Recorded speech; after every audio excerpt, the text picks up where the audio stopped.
Welcome to Real Food.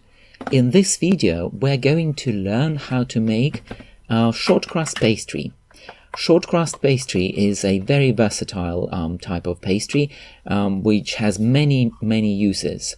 You can make all sorts of pies with it. You can make apple pie, you can make cherry pie, you can make rhubarb pie, you can make various meat dishes such as beef pie, steak and kidney pie.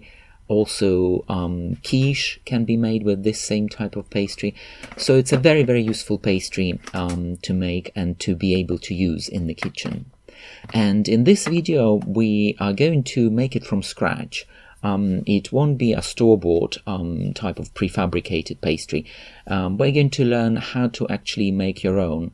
And specifically, we're going to make pastry from several different types of grains.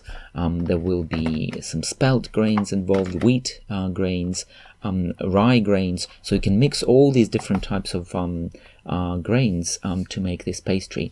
You will learn how to cut butter and then how to mix all these ingredients and create the actual dough and pastry.